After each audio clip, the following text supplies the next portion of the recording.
ফাঁকা বাড়ি থেকে দুঃসাহসিক চুরির ঘটনা কিনারা করল দুর্গাপুর থানার পুলিশ। গত মাসের 28 তারিখ দুর্গাপুরের বিদ্যাসাগর পল্লীতে ফাঁকা বাড়ি থেকে সোনার গহনা সহ নগদ বেশ কিছু টাকা নিয়ে পালায় দুষ্কৃতীরা। মেয়ের বিয়ের জন্য বাড়ির গৃহকর্ত্রী কিনে রাখা এই সব জিনিসপত্র রেখেছিলেন আলমারিতে। কাজ থেকে বাড়ি ফিরে গৃহকর্ত্রী দেখেন বাড়ির সমস্ত জিনিসপত্র নিয়ে পালিয়েছে দুষ্কৃতীরা।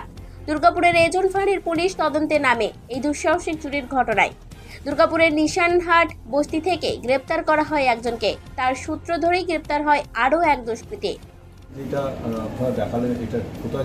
এই দেখতে পাচ্ছেন, এটা কিছুদিন আগে 28 তারিখে গত মাসে ব্যানাচিতি বিদ্যাসাগর পল্লীতে একটি বাড়িতে কেউ ছিল না সেই সময়, দিনের বেলায় ভর দুপুরে চোররা ঢুকে, কিছু দুষ্কৃতকারীরা ঢুকে তার বাড়ি থেকে অল্প কিছু গয়না, বাসনপত্র এবং অল্প কিছু টাকা এটা ছিল নিয়ে চলে গেছিল।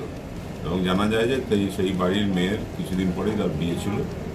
তো এজন্য ফাঁড়ির বড়বাবু রহমানের নেতৃত্বে তদন্ত শুরু হয়। দুর্গাপুর থানার বড়বাবু গাইড করে, আমরা গাইড করি, এবং কয়েকদিনের মধ্যেই যারা এই চুরিতে যুক্ত ছিল তাদেরকে ধরা হয়। এবং বলতে গেলে অলমোস্ট সব যা চুরি গিয়েছিল বেশিরভাগই গয়না, বাসনকোসন, টাকা পয়সা উদ্ধার হয়েছে। দুজনেই ছিল, তারা তাদের দোষ স্বীকারও করেছে।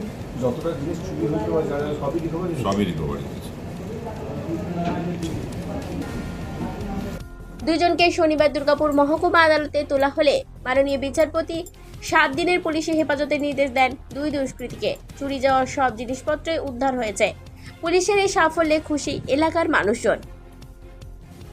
দুর্গাপুর থেকে অনুরাধা সেনগুপ্তের রিপোর্ট, খাঁটি খবর।